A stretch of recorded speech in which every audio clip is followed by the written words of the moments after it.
What's up, guys? For a little bit I've been thinking about making a different type of kendama video or adding to some of the different kendama videos that I've been making on my channel.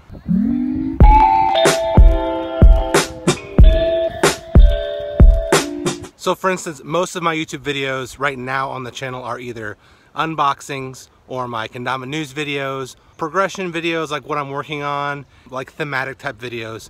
But I have all these ideas for other videos, like I have a big long list of ideas for videos. Don't make them because I don't find that I have the time to sit down and really put together something that's cohesive. Instead of not ever making those videos, I might just set aside some time every now and again and do kind of a rambling video. So essentially these videos will be me just talking about kendama stuff, maybe covering multiple topics, maybe one specific topic, but instead of trying to plan it all out, I'll just sit and talk about it so we can have a little discussion, so we can kind of have a conversation and you guys can weigh in and say what you think about things. I can kind of talk about some ideas that I've had, and that way I can get those things out there and they're not just sitting on my phone.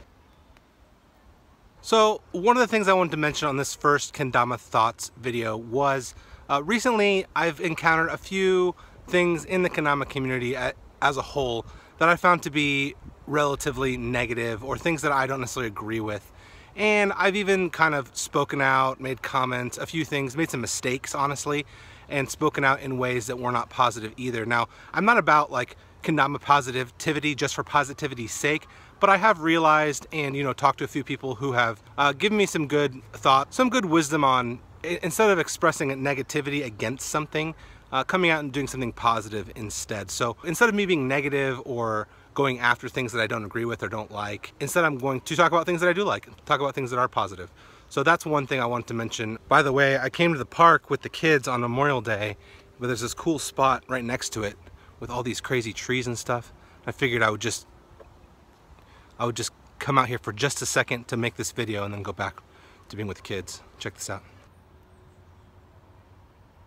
So I also thought that this first Kendama Thoughts video, it might be good to express a little bit of my kendama philosophy. And by kendama philosophy, I don't mean like what kendama means to me or the deeper meanings of kendama and stuff like that. I know people get all philosophical in that way, but I'm talking about philosophy as in how do I want to use kendama, what do I want to portray when I play kendama, when I make my videos on Instagram, on YouTube, things like that. And for me, it can be summed up a little bit by my username, cutthenoise. I know people have asked in the past, what does cutthenoise mean?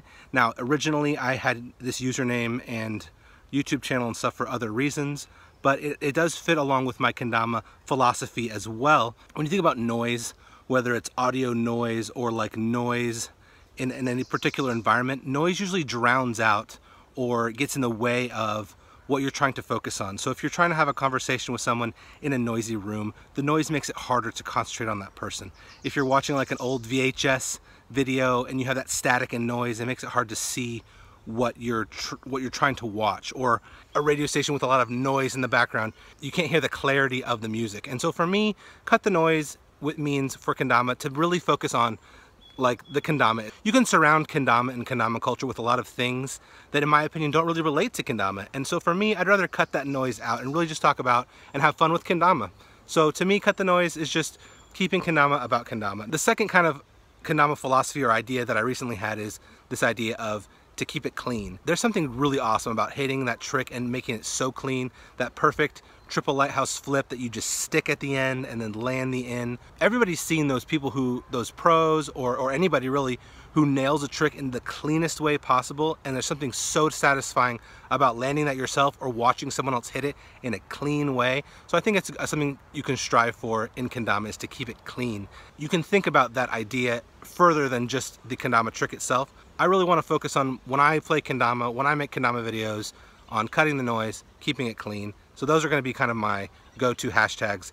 If you guys agree at all with those ideas like me, feel free to use those hashtags in any posts you make, or you can do a combination of ctnkic, cut the noise, keep it clean, hashtag it, and I'll be doing that in my videos and in my Instagram posts. So if you've watched this video, you know what that's about, and if you want to join in, feel free. Let me know what your outlook is on kendama, what you like to focus on, what your goals are, what your kendama philosophy is. Again, maybe not what kendama means to you or the kendama life or whatever else, but just like how do you like to portray kendama? How do you like to play kendama? What's important to you when it comes to kendama? So cutting the noise and keeping it clean is really about focusing on the kendama itself and not worrying about all the stuff.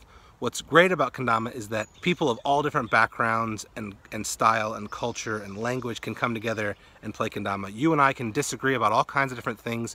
We can live different types of lifestyles, but we can both play kendama together, and that's super fun. That's super cool. So I think cutting the noise and keeping it clean has a lot to do with, we can all relate to one another, and we can I'll jam kendama with anybody who wants to, regardless. And I think that's super cool, and that's something that makes kendama really neat. And it's not necessarily specific to kendama. There are other things that bring people together, but kendama especially can do that, and I think that's pretty cool.